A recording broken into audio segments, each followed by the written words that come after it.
വിശുദ്ധ പൗലോസ് ശ്ലീഹ എഫെസോസുകാർക്ക് എഴുതിയ ലേഖനം 2-ാം അധ്യായം 8-ാം തിരുവചനം. എഫെസോസ് 2:8. വിശ്വാസം വഴി കൃപയാലാണ് നിങ്ങൾ രക്ഷിക്കപ്പെട്ടത്. അത് നിങ്ങൾ നേടിയെടുത്തതല്ല, ദൈവത്തിൻ്റെ ദാനമാണ്. അത് പ്രവൃത്തികളുടെ ഫലമല്ല, തന്മൂലം ആരും അതിൽ അഹങ്കരിക്കേണ്ടതില്ല. Praise the Lord. വിശ്വാസം വഴി കൃപയാലാണ് നിങ്ങൾ രക്ഷിക്കപ്പെട്ടിരിക്കുന്നത്. അത് നിങ്ങൾ നേടിയെടുത്തതല്ല, ദൈവത്തിൻ്റെ സൗജന്യ ദാനമാണ്. അത് നമ്മുടെ പ്രവൃത്തികളുടെ ഫലമല്ല, തന്മൂലം ആരും അതിൽ അഹങ്കരിക്കേണ്ടതില്ല. Praise the Lord. ഈശോയിൽ ഏറ്റവും സ്നേഹം നിറഞ്ഞവരെ, ദൈവിക പുണ്യങ്ങളിൽ ഒരു പ്രധാനപ്പെട്ട ഒരു പുണ്യമാണ് വിശ്വാസം. എന്ത് വിശ്വാസമാണ് ഇവിടെ ഉദ്ദേശിക്കുക? ഇവിടെ പൗലോസ് ശ്ലീഹ ഉദ്ദേശിക്കുന്ന വിശ്വാസം കാണപ്പെടാത്തത് ഉണ്ട് എന്ന ബോധ്യവും പ്രത്യാശിക്കുന്നത് ലഭിക്കുമെന്ന ഉറപ്പും അതല്ല ഇവിടെ ഉദ്ദേശിക്കുന്ന വിശ്വാസം. പൗലോസ് ശ്ലീഹ ഉദ്ദേശിക്കുന്ന വിശ്വാസം ക്രിസ്തീയ വിശ്വാസത്തെ പറ്റി പറയുകയാണ്. എല്ലാം നടക്കും, ആ വിശ്വാസത്തെ പറ്റിയിട്ടല്ല ഇവിടെ പറയുക. യേശുക്രിസ്തുവിലുള്ള വിശ്വാസത്തെ പറ്റിയാണ് പൗലോസ് ശ്ലീഹ ഇവിടെ പറയുക. എന്താണ് ക്രിസ്തീയ വിശ്വാസം? ക്രിസ്തുവിലുള്ള വിശ്വാസം, അതാണ് ക്രിസ്തീയ വിശ്വാസം. കാറ്റഗിസം, വിശ്വാസ പരിശീലനം എന്നൊക്കെ പറയും. എന്താണ് വിശ്വാസം എന്ന് വെച്ചാൽ, ഇവിടെ നമ്മൾ ഉദ്ദേശിക്കുന്നത്, രക്ഷയ്ക്കുതകുന്ന വിശ്വാസം എന്ന് ഉദ്ദേശിക്കുന്നത് അത് യേശുക്രിസ്തുവിലുള്ള വിശ്വാസമാണ്. കർത്താവായ യേശുക്രിസ്തുവിൽ വിശ്വസിക്കുക, നീയും നിൻ്റെ കുടുംബവും രക്ഷ പ്രാപിക്കും. അപ്പോസ്തലപ്രവൃത്തി 16:31. രക്ഷ പ്രാപിക്കാൻ സഹോദരന്മാരെ ഞങ്ങൾ എന്താണ് ചെയ്യേണ്ടതെന്ന് ചോദിച്ചപ്പോൾ പൗലോസ് ശ്ലീഹ പറഞ്ഞത് ഇതാണ്: കർത്താവായ യേശുക്രിസ്തുവിൽ വിശ്വസിച്ചാൽ നീ നിൻ്റെ കുടുംബവും രക്ഷ പ്രാപിക്കും. അപ്പോസ്തലപ്രവൃത്തി 2:37 നമ്മുടെ ആദ്യത്തെ മാർപ്പാപ്പയോട് ചോദിച്ചു, സഹോദരന്മാരെ ഞങ്ങൾ എന്താണ് ചെയ്യേണ്ടത്? ജനം പശ്ചാത്തപിച്ച് ചോദിക്കുകയാണ്, അനുതപിച്ച് ചോദിക്കുകയാണ്, ഹൃദയം നുറുങ്ങി ചോദിക്കുകയാണ്. അപ്പോൾ പത്രോസ് എന്താ പറഞ്ഞത്? പത്രോസ് പറഞ്ഞത് തന്നെയാണ്, നിങ്ങൾ പശ്ചാത്തപിക്കണം, പാപമോചനത്തിനായി എല്ലാവരും യേശുക്രിസ്തുവിൽ വിശ്വസിക്കണം, യേശുക്രിസ്തുവിൻ്റെ നാമത്തിൽ ജ്ഞാനസ്നാനം സ്വീകരിക്കണം, അപ്പോൾ നിങ്ങൾക്ക് പരിശുദ്ധാത്മാവിനെ കിട്ടും. അപ്പോൾ യേശുവിലുള്ള വിശ്വാസം, അതാണ് ക്രിസ്തീയ വിശ്വാസം എന്ന് പറയുക. അപ്പോൾ അതല്ല വീണ്ടും യോഹന്നാൻ്റെ സുവിശേഷം 6:29 പറയുകയാണ്. യോഹന്നാൻ 6:29. ഇതാണ് ദൈവഹിതമനുസരിച്ചുള്ള പ്രവൃത്തി. ഏതാണ് ദൈവഹിതമനുസരിച്ചുള്ള പ്രവൃത്തി? ഇതാണ് ദൈവഹിതമനുസരിച്ച് പ്രവർത്തിക്കുന്നവരാകാൻ ഞങ്ങൾ എന്ത് ചെയ്യണം? അപ്പോൾ യേശു പറഞ്ഞു, ഇതാണ് ദൈവഹിതമനുസരിച്ചുള്ള പ്രവൃത്തി, അവിടുന്ന് അയച്ചവനിൽ വിശ്വസിക്കുക. അപ്പോൾ ഏതാണ് ദൈവഹിതമനുസരിച്ചുള്ള പ്രവൃത്തി? യേശുക്രിസ്തുവിൽ വിശ്വസിക്കുക, അവിടുന്ന് അയച്ചവനിൽ വിശ്വസിക്കുക, അവിടുന്ന് അയച്ചവനിൽ വിശ്വസിക്കുക. യേശുക്രിസ്തു ദൈവഹിതമനുസരിച്ച് പ്രവർത്തിക്കുന്നവരാകാൻ ഞങ്ങൾ എന്ത് ചെയ്യണം? ചോദ്യം. അപ്പോൾ യേശു പറഞ്ഞ ഉത്തരം എന്താണ്? ദൈവം അയച്ചവനിൽ, ആരിൽ? യേശുവിൽ തന്നിൽ വിശ്വസിക്കണം. വീണ്ടും യോഹന്നാൻ്റെ 1-ാം ലേഖനം 1 യോഹന്നാൻ 4:14. പിതാവ് തൻ്റെ പുത്രനെ ലോകരക്ഷകനായി അയച്ചു എന്ന് ഞങ്ങൾ അറിഞ്ഞിരിക്കുന്നു, ഞങ്ങളത് സാക്ഷ്യപ്പെടുത്തുകയും ചെയ്യുന്നു. യേശു ദൈവപുത്രനാണെന്ന് ഏറ്റുപറയുന്നവനിൽ ദൈവം വസിക്കുന്നു, ദൈവം അവനിലും വസിക്കുന്നു. കണ്ടോ എന്താണ് വചനം? പിതാവ് തൻ്റെ പുത്രനെ ലോകരക്ഷകനായി അയച്ചു എന്ന് ഞങ്ങൾ അറിഞ്ഞിരിക്കുന്നു, ഞങ്ങളത് സാക്ഷ്യപ്പെടുത്തുകയും ചെയ്യുന്നു. എന്നിട്ട് പറയുകയാണ്, യേശു ദൈവപുത്രനാണെന്ന് ഏറ്റുപറയുന്നവനിൽ ദൈവം വസിക്കുന്നു, ദൈവം അവനിലും വസിക്കുന്നു. ഏറ്റുപറയുന്നവനിൽ, അതല്ലേ റോമ 10:9 നമ്മൾ വായിച്ചത്? യേശു കർത്താവാണെന്ന് അതരം കൊണ്ട് ഏറ്റുപറയുകയും ഹൃദയത്തിൽ വിശ്വസിക്കുകയും ചെയ്താൽ നീ രക്ഷ പ്രാപിക്കും. ഏറ്റുപറയും വേണം, വിശ്വസിക്കുകയും വേണം. അത് അതിലുള്ള വിശ്വാസത്തെ പറ്റിയേ പറയുക, കാണപ്പെടാത്തതുണ്ടെന്നുള്ള വിശ്വാസത്തെ പറ്റിയല്ല അവിടെ പറയുക. യേശു എന്ന ആ വ്യക്തിയിലുള്ള വിശ്വാസം. യേശു ദൈവമാണ്, അതല്ലേ? വീണ്ടും 1 യോഹന്നാൻ 5:1. യേശുവാണ് ക്രിസ്തുവെന്ന് വിശ്വസിക്കുന്ന ഏവനും ദൈവത്തിൻ്റെ പുത്രനാണ്. യേശുവാണ് ക്രിസ്തു എന്ന് വിശ്വസിക്കുക, അങ്ങനെ വിശ്വസിക്കുന്ന ഏവനും ദൈവത്തിൻ്റെ പുത്രനാണ്. വീണ്ടും പറയുകയാണ് 1 യോഹന്നാൻ 5:4. എന്തെന്നാൽ ദൈവത്തിൽ നിന്ന് ജനിച്ച ഏവനും ലോകത്തെ കീഴടക്കുന്നു, ലോകത്തിൻ്റെ മേലുള്ള വിജയം ഇതാണ്. ഏത്? നമ്മുടെ വിശ്വാസം. യേശു ദൈവപുത്രനാണെന്ന് വിശ്വസിക്കുന്നവനല്ലാതെ മറ്റാരാണ് ഈ ലോകത്തെ ജയിക്കുന്നത്?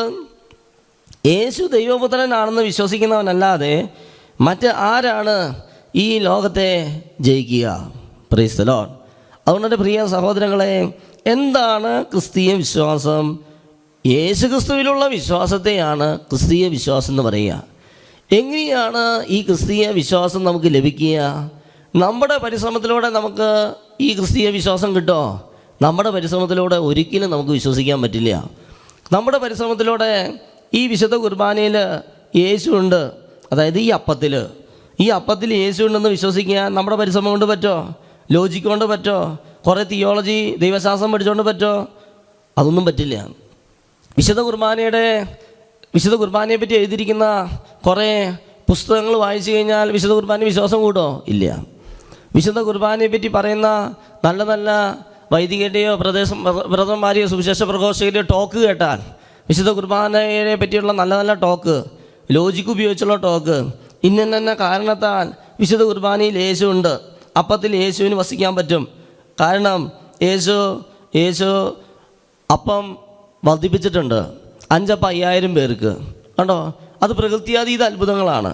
അല്ലെങ്കിൽ യേശു വെള്ളത്തിൻ്റെ മീതെ നടന്നിട്ടുണ്ട്, അല്ലെങ്കിൽ യേശു വെള്ളം വീഞ്ഞാക്കിയിട്ടുണ്ട്, അല്ലെങ്കിൽ യേശു കടലിനെ ശാന്താക്കിയിട്ടുണ്ട്, അല്ലെങ്കിൽ യേശു ലാസറിനെ ഉയർപ്പിച്ചിട്ടുണ്ട്. ഇങ്ങനെ പ്രകൃത്യാതീത അത്ഭുതങ്ങൾ യേശുവിൻ്റെ ജീവിതകാലത്ത് ചെയ്തിട്ടുണ്ട്. അതുകൊണ്ട് തന്നെ യേശുവിൻ്റെ ശരീരത്തെ ഒരു അപ്പത്തിൻ്റെ രൂപത്തിൽ നമുക്ക് തരാനായിട്ട് സാധിക്കും. കണ്ടോ? ലോജിക്കാണത്. ഇങ്ങനെ പ്രസംഗിച്ച് കഴിഞ്ഞാൽ എത്ര പേർക്ക് വിശ്വാസം വരും ഈ വിശുദ്ധ കുർബാനയിൽ? അങ്ങനെ വിശ്വസിച്ചൊരു വ്യക്തി, അങ്ങനെ ഒരു പ്രസംഗം കേട്ടൊരു വിശ്വസിച്ചൊരു വ്യക്തിക്ക് അതാണ് യഥാർത്ഥ വിശ്വാസ അനുഭവത്തിലേക്ക് എത്തോ? അത് അദ്ദേഹത്തിൻ്റെ യഥാർത്ഥ വിശ്വാസ അനുഭവം ആവോ? ഇല്ല, ഒരിക്കലും ഇല്ല. കാരണം എന്താ? അത് ലോജിക്ക് ഉപയോഗിച്ചുള്ള വിശ്വാസമാണ്. ഏതാണോ വിശ്വാസം? അതാണ് പറയുക. എന്താണ് വിശ്വാസം എന്ന് എഫെസോസുകാർക്ക് എഴുതിയ ലേഖനത്തിൽ 2:8 പൗലോസ് ശ്ലീഹ പറയുകയാണ്, രക്ഷയ്ക്കുതകുന്ന വിശ്വാസം അത് പരിശുദ്ധാത്മാവാണ് തരിക. അതാണ് പറയുക, വിശ്വാസം വഴി കൃപയാലാണ് നിങ്ങൾ രക്ഷിക്കപ്പെട്ടത്. അത് നിങ്ങൾ നേടിയെടുത്തതല്ല, അത് പ്രവൃത്തികളുടെ ഫലമല്ല, അത് ദൈവത്തിൻ്റെ സൗജന്യദാനമാണ്. പരിശുദ്ധാത്മാവിൻ്റെ ഫലങ്ങളിൽ ഒന്നാണ് വിശ്വാസം. അതുകൊണ്ട് എൻ്റെ പ്രിയ സഹോദരങ്ങളെ, ലോജിക്ക് ഉപയോഗിച്ചോ, ഏതെങ്കിലും പ്രസംഗം കേട്ടോ, ഏതെങ്കിലും പുസ്തകങ്ങൾ വായിച്ചോ അതിലുള്ള വിശ്വാസമൊന്നും നമ്മൾ ആത്യന്തികമായ രക്ഷയിലേക്ക് നയിക്കില്ല. നമുക്ക് വിശ്വാസം അത് പരിശുദ്ധാത്മാവ് തരണം. അതുകൊണ്ട് നമ്മൾ എന്നും പ്രാർത്ഥിക്കണം. എന്തിനു വേണ്ടിയിട്ട്? വിശ്വാസം വർദ്ധിപ്പിക്കണേ എന്ന് പറഞ്ഞ് പ്രാർത്ഥിക്കണം. Praise the Lord. നമ്മൾ എന്നും പ്രാർത്ഥിക്കേണ്ട ഒരു പ്രാർത്ഥനയാണ്, ദൈവമേ എൻ്റെ വിശ്വാസം വർദ്ധിപ്പിക്കണമേ. അതല്ലേ ലൂക്കാൻ്റെ സുവിശേഷം 17-ാം അധ്യായത്തിൽ അപ്പോസ്തലന്മാർ, പത്രോസ് ഉൾപ്പെടെയുള്ള, ആദ്യത്തെ നമ്മുടെ മാർപ്പാപ്പ ഉൾപ്പെടെയുള്ള എല്ലാ അപ്പോസ്തലന്മാരും യേശുവിനെ നേരിട്ട് കണ്ട് യേശുവിനോട് ചോദിച്ച് പ്രാർത്ഥിച്ചൊരു പ്രാർത്ഥന ലൂക്ക 17:5 എഴുതി വച്ചിരിക്കുകയാണ്. അപ്പോൾ അപ്പോസ്തലന്മാർ കർത്താവിനോട് പറഞ്ഞു, ഞങ്ങളുടെ വിശ്വാസം വർദ്ധിപ്പിക്കണമേ. എന്തൊരു നല്ല പ്രാർത്ഥനയാണിത്! അപ്പോസ്തലന്മാരാണ് പ്രാർത്ഥിച്ചത്. അപ്പോസ്തലന്മാർ യേശുവിനെ നേരിട്ട് കണ്ട് ചോദിച്ച് പ്രാർത്ഥിക്കുകയാണ്. നമ്മെ പോലെ എല്ലാവരും പ്രാർത്ഥിക്കുക, നേരിട്ട് കണ്ട് യേശുവിനെ ശരിക്കും കണ്ടിട്ട് പ്രാർത്ഥിക്കുകയാണ്, യേശുവേ നിന്നിലുള്ള ഞങ്ങളുടെ വിശ്വാസം വർദ്ധിപ്പിക്കണമേ. അപ്പോൾ വിശ്വാസം വർദ്ധിപ്പിക്കാനുള്ള പ്രാർത്ഥന അത് ദൈവം ആഗ്രഹിക്കുന്നുണ്ട്. നമുക്ക് വിശ്വാസം കിട്ടണമെങ്കിൽ നമ്മൾ വിശ്വാസം വർദ്ധിക്കാൻ വേണ്ടി പ്രാർത്ഥിക്കണം. അതല്ലേ മാർക്കോസിൻ്റെ സുവിശേഷം 9-ാം അധ്യായത്തിൽ അവിടെ ഒരു പിശാച് ബാധിച്ച ബാലനെ സുഖപ്പെടുന്നൊരു രംഗമുണ്ട്. അവിടെ ആ അപ്പൻ തൻ്റെ പിശാച് ബാധിച്ച ബാലനെ കൊണ്ടുവന്നു. അപ്പോൾ യേശു ഉടനെ 24-ാം വാക്യം മർക്കോസ് 9:24, ഉടനെ കുട്ടിയുടെ പിതാവ് വിളിച്ചു പറഞ്ഞു, ഞാൻ വിശ്വസിക്കുന്നു, എൻ്റെ അവിശ്വാസം പരിഹരിച്ച് എന്നെ സഹായിക്കണേ. അപ്പൻ വിളിച്ചു പറയുകയാണ്. ഈ അപ്പൻ ഈശോയുടെ മുമ്പിൽ വിളിച്ചു പറയുന്ന ഒരു പ്രാർത്ഥനയാണത്. ആ അപ്പൻ്റെ പ്രാർത്ഥന നോക്കിയേ, എൻ്റെ അവിശ്വാസം പരിഹരിച്ച് എന്നെ ഒന്ന് സഹായിക്കണേ. കർത്താവ് സഹായിച്ചു. അവിടെ കണ്ടോ, നമ്മൾ പ്രാർത്ഥിച്ചാൽ, നമ്മൾ വിശ്വാസം വർദ്ധിക്കാൻ വേണ്ടി പ്രാർത്ഥിച്ചാൽ കർത്താവ് നമ്മുടെ വിശ്വാസം വർദ്ധിപ്പിച്ചു തരും. പരിശുദ്ധാത്മാവാണ് വിശ്വാസം എന്ന ആ പുണ്യം നമുക്ക് തരിക. പരിശുദ്ധാത്മാവിൻ്റെ ഫലങ്ങളിൽ ഒന്നാണ് വിശ്വാസം. വിശുദ്ധ ജോൺ പോൾ 2-ാമൻ മാർപ്പാപ്പ ലാൻസിയാനോ എന്നുള്ള സ്ഥലത്ത് പോയി വിശുദ്ധ കുർബാനയുടെ ആദ്യത്തെ അത്ഭുതം കണ്ട് ബോധ്യപ്പെട്ട് അദ്ദേഹം പുറത്തേക്ക് ഇറങ്ങി. അങ്ങനെ പുറത്തേക്ക് ഇറങ്ങിയപ്പോൾ അവിടെ ഇങ്ങനെ കമൻറ്റുകളൊക്കെ എഴുതി വയ്ക്കാനൊരു പുസ്തകം വെച്ചിട്ടുണ്ട്. നമ്മളിപ്പോൾ കണ്ടതിനെ പറ്റി ആ അനുഭവം, അത് ആ സമയത്തുണ്ടായ ഒരു പ്രത്യേക അനുഭവം ഒന്ന് എഴുതി വയ്ക്കുക. അപ്പോൾ അദ്ദേഹം പേനെടുത്ത് ആ പുസ്തകത്തിൽ ഇങ്ങനെ എഴുതി: ഈ വിശുദ്ധനായ ജോൺ പോൾ രണ്ടാമൻ മാർപ്പാപ്പ, സഭയുടെ തലവൻ മാർപ്പാപ്പ, അദ്ദേഹം എഴുതി വെച്ച വാക്യം എന്താണെന്നറിയോ? അദ്ദേഹം പറഞ്ഞത് ഇങ്ങനെയാണ്, എഴുതി വെച്ചത് ഇങ്ങനെയാണ്: ദൈവമേ, വിശുദ്ധ കുർബാനയിലുള്ള എൻ്റെ വിശ്വാസത്തെ ഒന്ന് വർദ്ധിപ്പിക്കണമേ. കണ്ടോ, നമ്മുടെ മാർപ്പാപ്പ എഴുതി വെച്ച ഒരു പ്രാർത്ഥനയാണ്. ഈ വിശുദ്ധനായ മാർപ്പാപ്പ എഴുതി വെച്ച പ്രാർത്ഥനയാണ്. ആദ്യത്തെ മാർപ്പാപ്പ പ്രാർത്ഥിച്ചു, എൻ്റെ വിശ്വാസം വർദ്ധിപ്പിക്കണേ. ആദ്യത്തെ ശിഷ്യന്മാർ പ്രാർത്ഥിച്ചു, ഞങ്ങളുടെ വിശ്വാസം വർദ്ധിപ്പിക്കണേ. ആ പിശാച് ബാധിച്ച ആ മകൻ്റെ അപ്പൻ പ്രാർത്ഥിച്ചു, എൻ്റെ വിശ്വാസം വർദ്ധിപ്പിക്കണമേ. ഇതാ ജോൺ പോൾ രണ്ടാമൻ മാർപ്പാപ്പ പ്രാർത്ഥിക്കുകയാണ്: ദൈവമേ, ഈ വിശുദ്ധ കുർബാനയിലുള്ള വിശ്വാസം ഒന്ന് വർദ്ധിപ്പിച്ച് തരണേ. കാരണം എന്താ? ഇത് നമ്മുടെ ലോജിക്കിൽ നിൽക്കുന്നൊരു പരിപാടിയല്ല. ഇത് ഏതെങ്കിലും ഒരു പ്രസംഗം കേട്ടതുകൊണ്ടോ, ദിവികാണി അത്ഭുതങ്ങളുടെ ഒരു പുസ്തകം വായിച്ചതുകൊണ്ടോ, അതിങ്ങനെ ഏതെങ്കിലും അങ്ങനെ ചെയ്തുകൊണ്ടൊന്നും അങ്ങനെ വർദ്ധിക്കില്ല. നീ കരുതാണ് ഞാൻ വിശ്വസിക്കുന്നു അങ്ങനെ പറഞ്ഞുകൊണ്ട് വിശ്വസിക്കുന്ന കാര്യമല്ലത്. ഇത് വിശ്വസിക്കാൻ പറ്റണമെങ്കിൽ പരിശുദ്ധാത്മാവ് തന്നെ ഇടപെടണം. അതിന് നമ്മൾ ചോദിക്കണം: പരിശുദ്ധാത്മാവേ, എൻ്റെ വിശുദ്ധ കുർബാനയിലുള്ള വിശ്വാസം വർദ്ധിപ്പിക്കണേ. പരിശുദ്ധാത്മാവേ, എൻ്റെ ഈ പരിശുദ്ധ ജപമാലയിലുള്ള മാതാവിലുള്ള പരിശുദ്ധ അമ്മയിലുള്ള വിശ്വാസം വർദ്ധിപ്പിക്കണേ. പരിശുദ്ധാത്മാവേ, എൻ്റെ തിരുസഭയിലുള്ള വിശ്വാസം വർദ്ധിപ്പിക്കണേ. പരിശുദ്ധാത്മാവേ, പരിശുദ്ധാത്മാവേ, എൻ്റെ വിശുദ്ധരിലുള്ള, എൻ്റെ നിത്യജീവനിലുള്ള വിശ്വാസം, സ്വർഗജീവിതത്തിലുള്ള വിശ്വാസം, മാലാഖമാരിലുള്ള വിശ്വാസം വർദ്ധിപ്പിക്കണേ. ഇത് നമ്മൾ പ്രാർത്ഥിക്കണം. പ്രാർത്ഥിക്കുമ്പോഴാണ് വിശ്വാസം വർദ്ധിക്കുക. ഇന്ന് കുറേ മക്കൾ കരുതിയിരിക്കുക വിശ്വാസം വരുമ്പോഴാണ് പ്രാർത്ഥിക്കുക എന്നതാണ്. അത് ശുദ്ധ മണ്ടത്തരാണ് എൻ്റെ പ്രിയ മക്കളെ. വിശ്വാസം വന്നിട്ടല്ല പ്രാർത്ഥിക്കുക, പ്രാർത്ഥിക്കുമ്പോഴാണ് വിശ്വാസം വരിക. ഞാൻ ഓർക്കുകയാണ് അച്ഛൻ്റെ ഒരു അനുഭവം അച്ഛൻ പറയാം. ഞാൻ ഈ സെമിനാരിയിൽ ചേർന്നപ്പോൾ എനിക്ക് യേശുവിൽ അതിഭയങ്കര വിശ്വാസമാണ്. യേശു ക്രിസ്തുവിലുള്ള വിശ്വാസം, അതിശക്തമായ വിശ്വാസം. യേശു ഇന്നും ജീവിക്കുന്നു, ഇതാണ് എൻ്റെ വിശ്വാസം. അല്ലാതെ യേശു ഈ അപ്പത്തിൻ്റെ രൂപത്തിൽ ജീവിക്കുന്നു, വിശുദ്ധ കുർബാനയിൽ യേശുണ്ട്, ഇങ്ങനൊരു വിശ്വാസം എനിക്ക് ഒട്ടും ഇല്ലായിരുന്നു. പക്ഷേ യേശു ഉണ്ടെന്ന് എനിക്ക് നല്ല വിശ്വാസമാണ്. ഇന്ന് കത്തോലിക്ക സഭയിലല്ലാത്ത വേറെ ശക്തികളിൽപ്പെട്ട, ക്രിസ്തീയ ശക്തികളിൽപ്പെട്ട ചിലരുടെ വിശ്വാസ രീതി അതാണ്. അവർ വിശുദ്ധ കുർബാനയിൽ വിശ്വസിക്കുന്നില്ല, മറിച്ച് യേശു ഇന്നും ജീവിക്കുന്നുവെന്ന് ആ സഹോദരൻ വിശ്വസിക്കുകയാണ്. അത് തന്നെയായിരുന്നു എൻ്റെ ഈ ഒരു കാലത്തെ വിശ്വാസം. എനിക്ക് ഈ വിശുദ്ധ കുർബാനയിൽ വിശ്വാസമില്ലായിരുന്നു, പരിശുദ്ധ അമ്മയിൽ വിശ്വാസമില്ലായിരുന്നു. അങ്ങനെ ഒരു കാലഘട്ടമുണ്ട്. അപ്പോൾ ഞാനിങ്ങനെ സെമിനാരി ജീവിതത്തിൻ്റെ ഒരു പ്രത്യേക വർഷം, പ്രത്യേകമായി ഞങ്ങളുടെ സന്യാസത്തിൻ്റെ ഏറ്റവും പ്രധാനപ്പെട്ട ഒരു വർഷം എന്ന് പറയുന്ന ഒരു 2 വർഷമുണ്ട്. അങ്ങനെ ആ സന്യാസത്തെ പറ്റി കൂടുതൽ പഠിക്കുന്ന ആ കാലഘട്ടത്തിൽ പ്രാർത്ഥന ഇതൊക്കെ ആയിട്ടിരിക്കുമ്പോൾ ഞങ്ങൾക്ക് ഓരോ സ്പിരിച്വൽ ഫാദേഴ്സ് ഉണ്ട്. അപ്പോൾ ഞാൻ എൻ്റെ സ്പിരിച്വൽ ഫാദറിനോട് എൻ്റെ ഈ അവസ്ഥ ആത്മീയ ഗുരുവിനോട്, അച്ഛനോട് പോയി പറഞ്ഞു: അച്ഛാ, എനിക്ക് യേശുവിൽ നല്ല വിശ്വാസം, യേശു ഇന്നും ജീവിക്കുന്നു എന്നതിൽ എനിക്ക് ഒരു തരി സംശയമില്ല.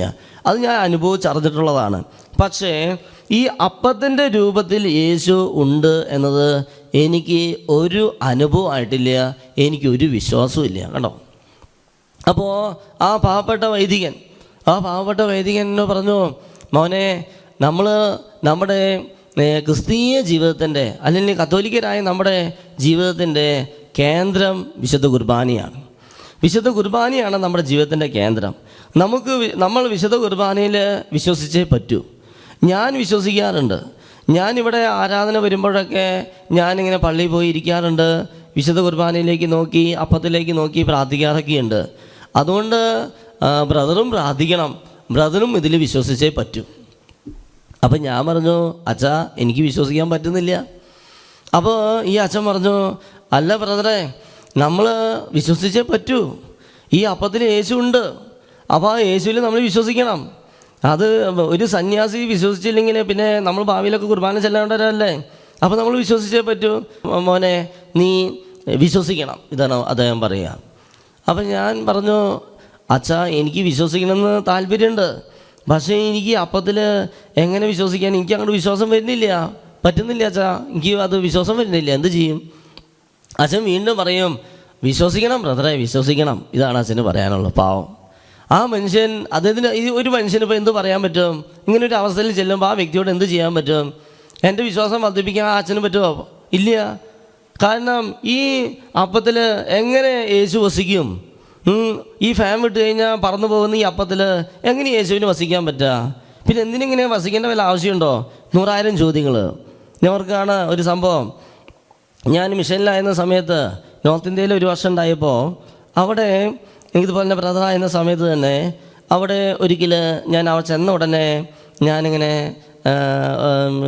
ഒരു അത്യാവശ്യ കാര്യത്തിന് വേണ്ടിയിട്ട് ഇങ്ങനെ പുറത്ത് പോവുകയാണ്. സാധനങ്ങളൊക്കെ വാങ്ങാനായിട്ട് മാർക്കറ്റിൽ പോവുകയാണ് ബൈക്കുമ്മേ. അങ്ങനെ ഒരു ഉച്ച സമയത്ത് ഇങ്ങനെ ബൈക്കുമ്പോൾ പോയിക്കൊണ്ടിരിക്കുമ്പോൾ അവിടെ വഴി ബ്ലോക്കാണ്. എന്തോ ഹൈവേയിൽ എന്തൊക്കെയോ സംഭവിച്ചിട്ടുണ്ട്. വണ്ടികളിങ്ങനെ തുരുതുരാങ്ങനെ നിർത്തി കിടക്കുന്നുണ്ട്. ഞാനിപ്പോൾ നോക്കി വല്ല ആക്സിഡൻ്റ് ആയിരിക്കുമെന്ന് കരുതി. പക്ഷേ ഇങ്ങനെ പതിയെ വണ്ടികളിങ്ങനെ കടത്തി വിടുന്നുണ്ട്. അങ്ങനെ ചെന്ന് അതിൻ്റെ അവിടെ അടുത്ത് ചെന്നപ്പോഴാണ് മനസ്സിലായത് ആക്സിഡൻ്റ് ഒന്നല്ല, ഒരു പശു ഈ ഹൈവേയിൽ നടു റോഡിൽ കിടന്നുറങ്ങുകയാണ്, ഒരു മരത്തിൻ്റെ ചുവട്ടിൽ. അപ്പോൾ തണൽ മരങ്ങളുണ്ട്. അപ്പോൾ ആ തണൽ നോക്കി ഈ പശു വന്ന് നടു റോഡിലാണ് കിടന്നുറങ്ങുക ഹൈവേയിലെ. ആരും ഈ പശുവിനെ തട്ടി എഴുന്നേൽപ്പിച്ച് അതിനെ പുറത്തേക്ക് അല്ലെങ്കിൽ ആ സൈഡിലേക്ക് ഒന്നും ഒന്നും ചെയ്യുന്നില്ല. കാരണം എന്താ? പശു അവരെ സംബന്ധിച്ച് പശു ദൈവമാണത്രേ. അപ്പോഴാണ് ഞാൻ അതറിയുന്നത്. ആദ്യമായിട്ടാണ് അവിടെ പോകുന്നത്. അതുകൊണ്ട് ഇതിൻ്റെ കൾച്ചർ രീതികളൊന്നും എനിക്കറിയില്ല. അപ്പോൾ ആദ്യമായിട്ട് ഞാൻ അറിയുന്നത് ഈ പശുവിനെ ദൈവമായി ആരാധിക്കുക. എനിക്ക് പെട്ടെന്ന് വലിയ സങ്കടം തോന്നി. സങ്കീർത്തനത്തിൽ നമ്മൾ വായിക്കുന്നുണ്ട്, സങ്കീർത്തനത്തിൽ വായിക്കുകയാണ്, അവർ മഹത്വപൂർണനായ ദൈവത്തെ പുല്ല് തിന്നുന്ന കാളയ്ക്ക് സമനാക്കി മാറ്റി. അവർ മഹത്വപൂർണനായ ദൈവത്തെ പുല്ല് തിന്നുന്ന കാളയ്ക്ക് സമനാക്കി മാറ്റി. ഈ വചനം എൻ്റെ മനസ്സിലേക്ക് വന്നു. ഭയങ്കര സങ്കടം തോന്നി. ഈ 21-ാം നൂറ്റാണ്ടിലെ ആളുകൾ പശുവിനെ ദൈവമായി ആരാധിക്കും. അങ്ങനെ ഇരിക്കെ അതിൻ്റെ ഇടയിൽ ഞാനിങ്ങനെ കണ്ടു, ഒരു സഹോദരി അതിലൂടെ കടന്നു പോയപ്പോൾ ഈ ഉറങ്ങുന്ന പശുവിനെ ഇങ്ങനെ തൊട്ടുമുത്തി ആചാരം ചെയ്തിട്ടാണ് കടന്നു പോവുക. മനസ്സിലായോ? നമ്മൾ വിശുദ്ധ കുർബാനയുടെ മുമ്പിലൂടെ കടന്നു പോകുന്ന പോലെയാണ് അവർ ഈ പശുവിനെ തൊട്ടുമുത്തി ആചാരം ചെയ്ത് കടന്നു പോവുക. ആരും പശുവിനെ ഡിസ്റ്റർബ് എഴുന്നേൽപ്പിച്ച് വിടുകയും ചെയ്യുന്നില്ല. കാരണം അതിനി എപ്പോൾ ഉറക്കം കഴിഞ്ഞ് എഴുന്നേറ്റ് പോകുന്നോ അപ്പോഴേ പിന്നെ ഈ വണ്ടികളൊക്കെ ശരിക്കും ഓടി തുടങ്ങുള്ളൂ. കാരണം അതുവരെ വണ്ടികളൊക്കെ ഇങ്ങനെ സൈഡിലൂടെ പശുവിൻ്റെ 2 സൈഡിലൂടെയൊക്കെ ആയിട്ട് അഡ്ജസ്റ്റ് ചെയ്ത് ഇങ്ങനെ പോയിക്കൊണ്ടിരിക്കുകയാണ്. എനിക്ക് ഭയങ്കര സങ്കടമായി. ഞാൻ തിരിച്ചു വന്ന് ഞാനിത് അവിടുത്തെ ഒരച്ഛനോട് ഇത് ഷെയർ ചെയ്തു, ഈ ഒരു അവസ്ഥ. ഭക്ഷണം കഴിച്ചുകൊണ്ടിരിക്കുന്ന സമയത്ത് അവിടുത്തെ വളരെ വർഷങ്ങളായി ശുശ്രൂഷ ചെയ്യുന്ന അച്ഛനോട് ഞാൻ പറഞ്ഞു, അച്ഛോ ഇന്ന് ഞാൻ മാർക്കറ്റിൽ പോയപ്പോൾ ഇങ്ങനെ പശുവിനെ ആളുകൾ ദൈവമായി ആരാധിക്കുന്നു, തൊട്ടുമുത്തുന്നു, ഇങ്ങനൊരു സംഭവം പറഞ്ഞു.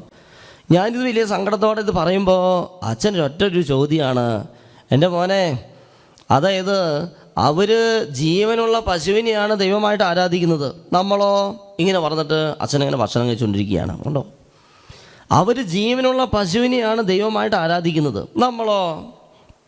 നമ്മളിപ്പോൾ ആരാധിക്കുന്ന ആരെയാണ്? എവിടെയോ ഒരു അടുക്കളയിൽ ഉണ്ടാക്കിയ ഒരു അപ്പത്തെ, ആരെങ്കിലും അടുക്കളയിൽ ഉണ്ടാക്കിയ ഒരു ഇഡ്ഡലി, അല്ലെങ്കിൽ ഒരു വെള്ളയപ്പം, അല്ലെങ്കിൽ ഒരു വട്ടയപ്പം, എന്തെങ്കിലും ദൈവമായിട്ട് 2 തിരി കത്തിച്ച് വെച്ച് ദൈവമേ നന്ദി സ്തുതി ആരാധന വന്ന് തൊട്ടുമുത്തി ആരാധിച്ച് അതിന് ദിവസം മുഴുവൻ അതിൻ്റെ മുമ്പിലിരിക്കുകയോ? ആരാ ശരിക്കും അന്ധവിശ്വാസം നടത്തിക്കൊണ്ടിരിക്കുന്നത്? നോക്കുക, ആളുകളുടെ വിശ്വാസത്തിൽ ഇങ്ങനെ പറഞ്ഞു കഴിഞ്ഞാൽ കുറഞ്ഞു പോകും. പേടിയാണ് അച്ഛൻ ഈ ഉദാഹരണം പറയാൻ തന്നെ. കണ്ടോ, ഈ അച്ഛൻ ചോദിച്ചൊരു ചോദ്യമാണ് എൻ്റെ ചിന്തയ്ക്ക് വേണ്ടിയിട്ട്. അവർ ജീവനുള്ള പശുവിനെ ദൈവമായിട്ട് ആരാധിക്കുമ്പോൾ നമ്മൾ ആരാധിക്കുന്നത് വെറും ഒരു അപ്പത്തെ ദൈവമായി ആരാധിക്കുക. അപ്പോൾ ആരാണ് അന്ധവിശ്വാസം ചെയ്യുക? അതുകൊണ്ട് എൻ്റെ പ്രിയ സഹോദരീ സഹോദരങ്ങളെ, വിശ്വസിക്കുക. ഈ അപ്പത്തിൻ്റെ രൂപത്തിലുള്ള യേശുവിൽ വിശ്വസിക്കുക, അല്ലെങ്കിൽ പരിശുദ്ധ അമ്മയിൽ വിശ്വസിക്കുക, അല്ലെങ്കിൽ സഭ പഠിപ്പിക്കുന്ന ചില കാര്യങ്ങൾ, പരിശുദ്ധ അമ്മ നിത്യ കന്യകയാണ്, ഇങ്ങനെ ചില ഡോഗ്മാസ് വിശ്വസിക്കുക. അത് ലോജിക്ക് ഉപയോഗിച്ച് ചിലപ്പോൾ പറ്റണമെന്നില്ല. അത് പരിശുദ്ധാത്മാവ് തന്നെ നമ്മെ പഠിപ്പിക്കണം. പരിശുദ്ധാത്മാവ് വരണം. പരിശുദ്ധാത്മാവിൻ്റെ ഫലങ്ങളിൽ ഒന്നാണ് വിശ്വാസം. അപ്പോൾ നമ്മൾ വിശ്വാസത്തിന് വേണ്ടി പ്രാർത്ഥിക്കണം, എന്നും പ്രാർത്ഥിക്കണം. കർത്താവിൻ്റെ വിശ്വാസം വർദ്ധിപ്പിക്കണേ. ഈ പാവപ്പെട്ട വൈദികൻ എനിക്ക് വിശുദ്ധ കുർബാന വിശ്വാസമില്ലാത്ത അവസ്ഥ പറഞ്ഞപ്പോൾ ഈ അച്ഛൻ കിടന്ന് അവിടെ നിന്ന് വേർക്കാണ് പാവം. അത് പറയാണ്, വിശ്വസിക്കണം ബ്രദറെ, വിശ്വസിക്കണം ബ്രദറെ, വിശ്വസിക്കണം. അല്ലാതെ വേറെ എന്തെങ്കിലും പറഞ്ഞിട്ട് ഈ അപ്പത്തിൽ യേശു ഉണ്ടെന്ന് ബോധ്യപ്പെടുത്താൻ അദ്ദേഹത്തിന് പറ്റുമോ? ഇനി അദ്ദേഹത്തിന് ആർക്കെങ്കിലും ഈ ലോകത്ത് പറ്റുമോ? ഏതെങ്കിലും വ്യക്തികൾക്ക് പറ്റുമോ? ഒരാൾക്കും പറ്റില്ല. അത് ദൈവത്തിന് തന്നെ പറ്റുള്ളൂ. അവസാനം ആ പാവം ഒരു അരമണിക്കൂറാണ് സ്പിരിച്വൽ കോൺഫറൻസ്. അത് കഴിഞ്ഞപ്പോൾ ഞാൻ എന്നാൽ ശരി ബ്രദറെ എന്നിട്ട് ബ്രദർ പൊക്കോന്ന് പറഞ്ഞിട്ട് പ്രാർത്ഥിച്ച് തന്ന് ഞാൻ എഴുന്നേറ്റ് പുറത്തേക്ക് കടന്നപ്പോൾ ഇതിലൊരു തീരുമാനമായിട്ടില്ല. അപ്പോഴും പറഞ്ഞു വിശ്വസിക്കണം ബ്രദറെ, വിശ്വസിക്കണം എന്ന് പറഞ്ഞിട്ട് ഞാൻ എഴുന്നേറ്റ് പുറത്തേക്ക് കടന്നു. പുറത്തേക്ക് കിടന്ന് ചെരുപ്പിടുമ്പോൾ പെട്ടെന്ന് ഈ മനുഷ്യൻ എന്നോട് ഈ അച്ഛൻ ഇങ്ങനെ പറഞ്ഞു, ബ്രദർ ഒരു കാര്യം ചെയ്യും, ബ്രദർക്ക് അങ്ങനെ വിശ്വാസം വരുന്നില്ല എന്ന് വെച്ചാൽ ബ്രദർ വിശ്വാസം ലഭിക്കാൻ വേണ്ടി പ്രാർത്ഥിക്കേ. Praise the Lord. വിശ്വാസം ലഭിക്കാൻ വേണ്ടി പ്രാർത്ഥിക്കൂ ബ്രദറെ. ഇതാണ് എൻ്റെ ഉത്തരം. എൻ്റെ പ്രിയ സഹോദരങ്ങളെ, നിനക്ക് വിശ്വാസം കുറവുണ്ടോ? പരിശുദ്ധ അമ്മയിൽ വിശ്വാസം കുറവുണ്ടോ? നീ പരിശുദ്ധ അമ്മയുടെ ജപമാല ചൊല്ലി പ്രാർത്ഥിക്കുക, അപ്പോൾ വിശ്വാസം വരും. വിശുദ്ധ കുർബാനയിൽ വിശ്വാസം കുറവുണ്ടോ? നീ എല്ലാ ദിവസവും വിശുദ്ധ കുർബാന കണ്ട് സമർപ്പിച്ച് നന്നായി പ്രാർത്ഥിച്ചാൽ, സമർപ്പിച്ച് പ്രാർത്ഥിച്ചേൻ, നിന്നെ തന്നെ വിശുദ്ധീകരിച്ച് നന്നായി പ്രാർത്ഥിച്ചാൽ അപ്പോൾ വരും വിശുദ്ധ കുർബാനയിൽ വിശ്വാസം. നിനക്ക് കരുണകൊന്തയിൽ വിശ്വാസമില്ലേ? നീ കരുണകൊന്ത ചൊല്ലി തന്നെ പ്രാർത്ഥിക്കുക. വചനത്തിൽ വിശ്വാസമില്ലേ? എല്ലാ ദിവസവും ഒരു അരമണിക്കൂർ വചനം വായിച്ച് പ്രാർത്ഥിക്കുക. സ്തുതിപ്പിൽ വിശ്വാസമില്ലേ? ഒന്ന് സ്തുതിച്ച് നോക്ക്. ഒരു അരമണിക്കൂറോ 15 മിനിറ്റെങ്കിലും ഒന്ന് സ്തുതിച്ച് നോക്ക്. അപ്പം കാണാം സ്തുതിപ്പിലുള്ള വിശ്വാസം വർദ്ധിക്കുകയില്ലേ എന്ന്. പ്രാർത്ഥന, അനുഭവം, വിശ്വാസം, ഇതാണ് വിശ്വാസത്തിൻ്റെ ഫോർമുല. ഹല്ലേലൂയ. പ്രാർത്ഥന, അനുഭവം, വിശ്വാസം. പ്രാർത്ഥിക്കുമ്പോഴാണ് അനുഭവം ഉണ്ടാവുക. ഈ അനുഭവത്തിന് നമ്മൾ കൊടുക്കുന്ന പ്രത്യുത്തരമാണ് വിശ്വാസം എന്ന് പറയുക. വിശ്വാസം ഉണ്ടായിട്ടല്ല പ്രാർത്ഥിക്കുക. ബൈബിളിൽ ഇത് രണ്ടും കാണാൻ സാധിക്കും. വിശ്വാസം വന്നിട്ട് ഈശോ അത്ഭുതം ചെയ്യുന്ന സംഭവങ്ങൾ ബൈബിൾ കാണാം. ഒപ്പം തന്നെ അത്ഭുതം ചെയ്തിട്ട് വിശ്വാസത്തിലേക്ക് യേശു നയിക്കുന്നതും കാണാം. ഇപ്പോൾ കാനായിലെ കല്യാണ വിരുന്നിൽ അത്ഭുതം ചെയ്തതിന് ശേഷമാണ് അവൻ്റെ ശിഷ്യന്മാർ യേശുവിൽ വിശ്വസിച്ചു. എന്നാൽ വേറെ ചില സ്ഥലത്ത് വിശ്വസിക്കുന്നുണ്ടോയെന്ന് ഈശോ ചോദിക്കും. അതിനുശേഷം വിശ്വാസം കാണിക്കുമ്പോൾ രക്തസ്രാവക്കാരി സ്ത്രീ വിശ്വാസം കണ്ടിട്ട് ഈശോ സുഖപ്പെടുന്ന സംഭവമുണ്ട്. പക്ഷേ എൻ്റെ പ്രിയ സഹോദരങ്ങളെ മനസ്സിലാക്കുക, അനുഭവിച്ചറിഞ്ഞിട്ടുള്ള വിശ്വാസം ആഴമായ വിശ്വാസ അനുഭവമാണ്. ഇപ്പോൾ നമ്മുടെ തോമാസ് ലീഗയുടെ അനുഭവം. തോമാസ് ലീഗ എന്താ ചെയ്തത്? തോമാസ് ലീഗയുടെ കൂട്ടുകാർ പറഞ്ഞു ഞങ്ങൾ യേശുവിനെ കണ്ടു. തോമാസ് ലീഗ പറഞ്ഞോ എന്നാൽ ശരി, അതിൽ വിശ്വസിക്കുകയാണ് അദ്ദേഹം ചെയ്ത്. അദ്ദേഹം വിശ്വസിച്ചു, ശരിയേ, കൂട്ടുകാർ പറഞ്ഞു വിശ്വസിച്ചു എന്ന് ചോദിച്ചിട്ട് കൂട്ടുകാർ പറഞ്ഞു വിശ്വസിച്ച് അദ്ദേഹം ഇരുന്നോ? ഇല്ല, അദ്ദേഹം വാശി പിടിച്ചു, എനിക്ക് ഈശോയെ കാണണം. കൂട്ടുകാർ പറഞ്ഞ വിശ്വാസം ശരി തന്നെ, ഞാൻ വിശ്വസിക്കുന്നു. എൻ്റെ അപ്പച്ചനും അമ്മച്ചി എനിക്ക് പറഞ്ഞു തന്ന വിശ്വാസമുണ്ട്. എൻ്റെ കാറ്റീസം ടീച്ചറോ അല്ലെങ്കിൽ വികാരിച്ചൻ പറഞ്ഞു തന്ന വചനപ്രഘോഷകർ പറഞ്ഞു തന്ന വിശ്വാസം ഞാൻ വിശ്വസിക്കുന്നു. തീർച്ചയായിട്ടും അവരിത് നുണ പറയില്ല. പക്ഷെ അതിൽ നിൽക്കരുത്. എനിക്ക് എൻ്റേതായൊരു വിശ്വാസം ഉണ്ടാവണം. തോമാസ് ലീഹ എന്താ പറഞ്ഞത്? തോമാസ് ലീഹ പറഞ്ഞത് എൻ്റെ കർത്താവേ, എൻ്റെ ദൈവമേ എന്നാണ് പറയുക. ഹല്ലേലൂയ. തോമാസ് ലീഹ പറഞ്ഞത് എൻ്റെ അപ്പൻ്റെ അമ്മേൻ്റെയും ദൈവമേ, എൻ്റെ അപ്പൻ്റെ അമ്മയെയും കർത്താവേ, എൻ്റെ കാറ്റീസൻ ടീച്ചറുടെ ദൈവമേ, എൻ്റെ കാറ്റീസൻ ടീച്ചറുടെ കർത്താവേ എന്നല്ല പറയുക. എൻ്റെ കർത്താവ്, എൻ്റെ ദൈവം, എൻ്റെ വിശ്വാസം ഞാൻ അനുഭവിച്ചറിഞ്ഞതാണ്. എൻ്റെ അപ്പൻ്റെ വിശ്വാസമല്ല, എൻ്റെ അമ്മേൻ്റെ വിശ്വാസമല്ല, കാറ്റീസൻ ടീച്ചറുടെ വിശ്വാസമല്ല, വികാരച്ചൻ്റെ വിശ്വാസമല്ല, എൻ്റെ കർത്താവ്, എൻ്റെ ദൈവം, എൻ്റെ എന്നൊരു നാമവിശേഷണം കൂട്ടിച്ചേർക്കുകയാണ്. എൻ്റെ. കണ്ടോ? ഇപ്പോൾ വിശ്വാസം എൻ്റെ ആയിരിക്കണം. ഏതെങ്കിലും വ്യക്തികൾ പറഞ്ഞു കേട്ട് നീ വിശുദ്ധ കുർബാനയെ വിശ്വസിക്കാൻ നിൽക്കരുത്. ഒരു എൻ്റെ വേണം. ഞാൻ അനുഭവിച്ചറിഞ്ഞ് വിശ്വസിക്കണം. അതിന് നീ എന്ത് ചെയ്യണം? ഒരൊറ്റ കാര്യം ചെയ്യുക, പ്രാർത്ഥിക്കണം. പ്രാർത്ഥനയാണ് വിശ്വാസത്തിൻ്റെ അടിസ്ഥാനം. പ്രാർത്ഥിക്കുമ്പോഴാണ് അനുഭവം കിട്ടുക. ഈ അനുഭവത്തിന് നീ ദൈവത്തിന് കൊടുക്കുന്ന പ്രത്യുത്തരമാണ് വിശ്വാസം. നീ ചിലപ്പോൾ വിശ്വാസത്തിൽ ഒരു വിശ്വാസമില്ലാത്ത ആളാണ് കേട്ടോ. നീ ഈ വിശ്വാസമില്ലാത്ത ഞാൻ ദൈവത്തോട് പ്രാർത്ഥിക്കുകയാണ്. ആ വൈദികൻ പറഞ്ഞു കേട്ട്, ആ സ്പിരിച്വൽ ഫാദർ പറഞ്ഞു കേട്ട് ഞാൻ ചെയ്തു. തീർച്ചയായിട്ടും അദ്ദേഹം പറഞ്ഞതുപോലെ തന്നെ ചെയ്തു. അന്ന് മുതൽ പ്രാർത്ഥിക്കാൻ തുടങ്ങി. ഈശോയെ എൻ്റെ വിശുദ്ധ കുർബാനയിൽ വിശ്വാസം വർദ്ധിപ്പിക്കണേ, വിശുദ്ധ കുർബാനയിൽ വിശ്വാസം വർദ്ധിപ്പിക്കണേ, വിശുദ്ധ കുർബാനയിൽ വിശ്വാസം വർദ്ധിപ്പിക്കണേ. ഒരു ജപമാല ചെല്ലുന്ന സമയത്താണ് ആദ്യത്തെ വിശുദ്ധ കുർബാന അനുഭവം എനിക്ക് ഉണ്ടാവുക. ഈ അത്ഭുതങ്ങളുടെ ജപമാലയുടെയൊക്കെ തുടക്കം ഞാൻ ഈ സന്യാസ ജീവിതത്തിൽ ആ ഫോർമേഷൻ കാലഘട്ടത്തിലായിരിക്കുമ്പോൾ തന്നെ തുടങ്ങിയതാണ് കർത്താവ് ഈ അനുഭവം. ജപമാല ചൊല്ലി, പരിശുദ്ധ അമ്മയുടെ ജപമാല ചൊല്ലി നമ്മൾ ദീപികാനന്ദിൽ നിന്ന് പ്രാർത്ഥിച്ചോ, പരിശുദ്ധ അമ്മ നമ്മുടെ യേശുക്രിസ്തുവിലുള്ള വിശ്വാസം വർദ്ധിപ്പിക്കും. വിശുദ്ധ കുർബാനയിലുള്ള വിശ്വാസം വർദ്ധിപ്പിക്കും പരിശുദ്ധ അമ്മ. അനേകം മക്കളുടെ വിശ്വാസം വർദ്ധിക്കുന്നുണ്ട്. അച്ഛൻ ഓർക്കുകയാണ്, ഇന്നലെയോ മിനിഞ്ഞാന്നായിട്ട് അച്ഛൻ്റെ മൊബൈലിലേക്ക് ഒരു സാക്ഷ്യം ഒരു മകൻ അയച്ചിരിക്കുകയാണ്. ഒരു ജോയി എന്നു പേരുള്ള ഒരു സഹോദരൻ തൃശ്ശൂരിൽ നിന്ന് 5-6 വർഷമായിട്ട് അദ്ദേഹത്തിന് സോറിയാസിസാണ്. അദ്ദേഹത്തിൻ്റെ ചെവിയുടെ പിന്നിൽ പൊട്ടി ഒലിച്ച് വെള്ളം വന്ന് തല മുഴുവൻ സോറിയാസിസായി ഇങ്ങനെ ഒരു അത്രമാത്രം വിഷമത്തിലൂടെ കടന്നുപോയൊരു മകൻ. ഇവിടുത്തെ ഈ അത്ഭുത ജപമാലയിൽ പങ്കെടുത്തുകൊണ്ടിരിക്കുന്ന സമയത്ത് അച്ഛൻ ഇങ്ങനെ വിളിച്ചു പറഞ്ഞു എന്നാണ് അദ്ദേഹം എഴുതി വെച്ചിരിക്കുക. ജോയി എന്ന മകൻ്റെ സോറിയാസിസ് കർത്താവ് സുഖപ്പെടുത്തുന്നു പറയല്ല, അദ്ദേഹത്തിന് വലിയ അഭിഷേകം ഉണ്ടായി. അപ്പോൾ തന്നെ ആ രോഗം പൂർണ്ണ സൗഖ്യപ്പെട്ടു. ഇത്ര ദിവസമായിട്ടും പിന്നീട് അങ്ങനെ ഒരു സംഭവം അദ്ദേഹത്തിന് ഉണ്ടായിട്ടില്ല എന്ന് അദ്ദേഹം സാക്ഷ്യപ്പെടുത്തുകയാണ്. ഹല്ലേലൂയ. കണ്ടോ? ഇപ്പോൾ വിശ്വാസം എങ്ങനെയാണ് വിശ്വാസം വർദ്ധിക്കുക? പ്രാർത്ഥന. നീ പ്രാർത്ഥിക്കുക. നിനക്ക് വിശ്വാസമില്ല എന്നറിയാം, പക്ഷെ ആ വിശ്വാസക്കുറവ് കൊണ്ട് തന്നെ നീ പ്രാർത്ഥിക്കുക. നിനക്ക് വിശുദ്ധ കുർബാനയിൽ വലിയ വിശ്വാസമൊന്നുമില്ല, ഈ അത്ഭുതങ്ങളെ ജപമാലയൊന്നും വിശ്വാസമില്ല, പക്ഷെ നീ ഒന്ന് പ്രാർത്ഥിച്ച് നോക്ക്, നീ ഒന്ന് സമർപ്പിക്കുക. നിൻ്റെ വീട് പണി തടസ്സം, ജോലി തടസ്സം, എന്താണെന്ന് വെച്ചാൽ അതൊക്കെ സമർപ്പിക്കുക. അത് നീ പ്രാർത്ഥിച്ചുകൊണ്ടിരിക്കുക. ശരിയാണ്, നിനക്ക് ജപമാലയിൽ വലിയ വിശ്വാസം, പക്ഷെ നീ ഒന്ന് പ്രാർത്ഥിച്ച് നോക്ക്, ഇതിലൊന്ന് സമർപ്പിച്ച് നോക്ക്, നിയോഗം വെക്കി. ഇത് കഴിയുമ്പോഴേക്കും നിനക്ക് കർത്താവ് ഒരു അനുഭവം തരും. ഈ അനുഭവത്തിന് നീ കൊടുക്കുന്ന, ദൈവത്തിന് കൊടുക്കുന്ന പ്രത്യുത്തരമാണ് വിശ്വാസം. വിശ്വാസത്തിന് അനുഭവത്തിൻ്റെ ഒരു അടിസ്ഥാനം ഉണ്ടാവണം. ഈ അനുഭവം വരണമെങ്കിൽ അത് പ്രാർത്ഥിക്കണം. വിശ്വാസം വന്നിട്ടല്ല അനുഭവം വരിക, ആ പ്രാർത്ഥന വരുമ്പോഴാണ് അനുഭവം വരിക. ഈ അനുഭവം വരുമ്പോഴാണ് വിശ്വാസം വരിക. വിശുദ്ധ കുർബാന എനിക്കൊരു അനുഭവമായി തീരണം. പ്രൈസലോ. ഈ അടുത്ത് ഒരു അച്ഛൻ പറയുകയാണ്, അവിടുത്തെ അച്ഛൻ്റെ ഇടവകയിലുള്ള ചേച്ചിമാർക്ക് അമ്മച്ചിമാർക്ക് വിശ്വാസത്തെ പറ്റി ഒരു ക്ലാസ് എടുത്തു. വിശ്വാസത്തെ പറ്റി ക്ലാസ് എടുത്തിട്ട് അച്ഛൻ ഇങ്ങനെ തുടങ്ങി. വിശ്വാസം എന്ന് വെച്ചാൽ leap into the darkness ആണ്, അങ്ങനെയൊക്കെ പറഞ്ഞിട്ട് അച്ഛൻ്റെതായ എല്ലാ തിയോളജിയും ഒക്കെ പഠിച്ചതൊക്കെ പറഞ്ഞ ക്ലാസ്സൊക്കെ എടുത്ത് അമ്മമാർക്കുള്ള ക്ലാസ്. അത് കഴിഞ്ഞ് 4 മണിയായപ്പോൾ ക്ലാസ് വിട്ട് പുറത്തേക്ക് ഇറങ്ങിയപ്പോൾ ഒരു അമ്മച്ചി പാവം ഈ അച്ഛൻ്റെ അടുത്ത് വന്നു. എൻ്റെ അച്ഛനോട് പറഞ്ഞു, അച്ഛൻ എന്തൊക്കെയാണ് പറഞ്ഞ വിശ്വാസത്തെ പറ്റി? എനിക്കൊന്നും മനസ്സിലായില്ല അച്ഛാ, പക്ഷെ ഒരു കാര്യം എനിക്കറിയാം, യേശുക്രിസ്തു ഇന്ന് ജീവിക്കുന്നുണ്ടെന്നറിയാം. ആ അച്ഛൻ പറഞ്ഞു, എൻ്റെ അച്ഛൻ പറഞ്ഞു, ഒന്നും ശ്രദ്ധിക്കേണ്ട, അമ്മച്ചിയുടെ വിശ്വാസം തന്നെയാണ് വിശ്വാസം. കണ്ടോ, ഇതാണ് വിശ്വാസം. യേശു ഇന്നും ജീവിക്കും. വിശുദ്ധ കുർബാനയിൽ യേശു ഉണ്ട്. അത് എന്തുകൊണ്ടെന്നും ചിന്തിച്ചിരിക്കേണ്ട. അത് പരിശുദ്ധാത്മാവാണ് അമ്മച്ചിക്ക് ആ വിശ്വാസം കൊടുത്തത്. ഈ വിശ്വാസം നിനക്ക് കിട്ടുന്നുണ്ടോ? സഭ പഠിപ്പിക്കുന്നതൊക്കെ സത്യമാണ്. അത് വെറുതെ ഒരാൾ പഠിപ്പിക്കുന്നതല്ല, ഒരാളല്ല സഭ. മനസ്സിലായോ?